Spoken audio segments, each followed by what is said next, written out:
Should I go ahead and ask you a question? Sure, anything. Okay.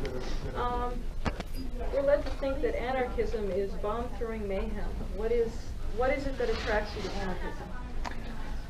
Anarchism has nothing to do with bomb-throwing mayhem. It's anarchism is a point of view which, first of all, it covers a lot of things. You know, political rhetoric is not the clearest. It's not a model of clarity, and anarchism has covered quite a lot of ground. But the mainstream of it has just been the basic principle, which I think comes straight out of classical liberalism and the Enlightenment, that any form of authority and domination has a burden of proof to bear.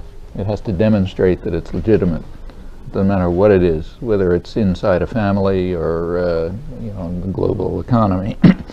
If it is a form of authority and domination and coercion, it has to show that it's legitimate. If it can demonstrate it's legitimate, and it's a heavy burden to bear.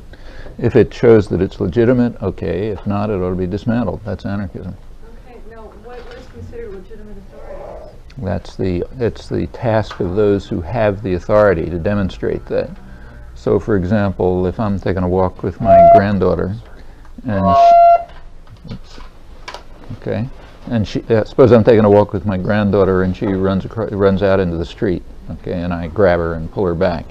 Well, that's authority, and it's my task to demonstrate that it's legitimate. And I think in this case, if anybody challenged me, I could make an argument saying that's legitimate authority. But the burden of proof is always on those who exercise it.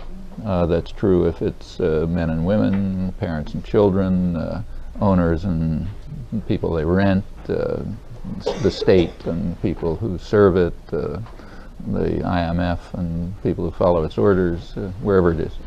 So there's no general definition of what legitimate authority is. It's the task of those who exercise authority to demonstrate their legitimacy. They're the ones who have the burden of proof. And if they can't meet that burden by explaining why what they do is legitimate, then they have no right to exercise the authority, and whatever institution, any institution within which they exercise it is illegitimate unless they show otherwise. And the anarchists are just people who believe that and try to do something about it.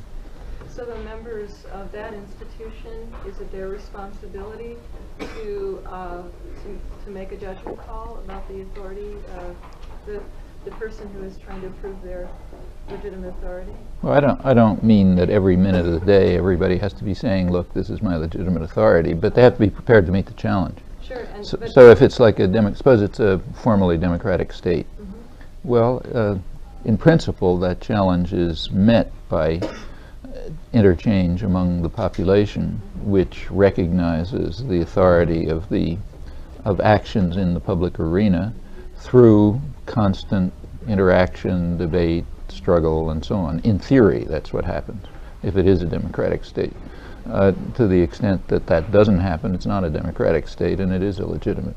When you move to other systems of authority, like, say, private corporations or fascist states or other forms of totalitarianism, there's no question of legitimacy because they have none. You know.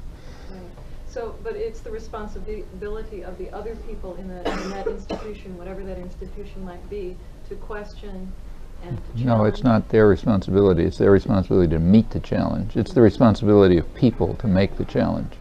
So it's the responsibility of, say, women to challenge a framework in which they are supposed to wash the dishes and put the children to sleep and that sort of thing.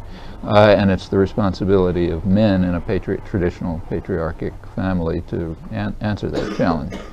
I mean, it would be nice if the challenge could be raised by those in positions of authority, but that's pretty rare. I mean, usually when you're in a position of authority, you kind of internalize the values that say it's right and just. And the reason is because most people are sort of decent human beings, and it's very hard to look in the mirror and say, I'm a bastard. So usually what you do is look in the mirror and say, I'm a nice guy, and I do these things because it's right and just and legitimate. And that's pretty standard, you know. I mean, everybody knows that from their own experience. We don't have to go into it. That's what people are like.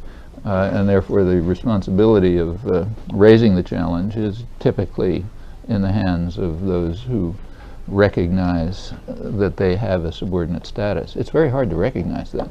I mean, people live, for millennia, without recognizing that they are being subordinated in systems of power. I mean, that's true of women, for example. Or slaves, I mean, most slave societies were accepted by the slaves as legitimate and in fact necessary. A large part, and the same is true of, for example, people who have jobs today in our society. Almost without exception, they consider it legitimate for them to be in a position where they have to rent themselves in order to survive. It's certainly not obvious, and in fact, if you go back a century ago, it was not only considered not obvious, it was considered outlandish by American working people.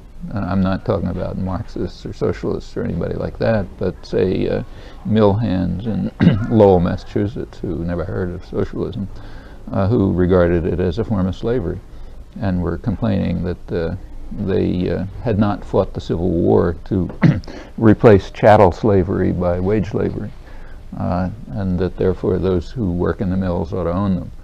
Because that's the Republican rights that we won in the American Revolution, and so on and so forth.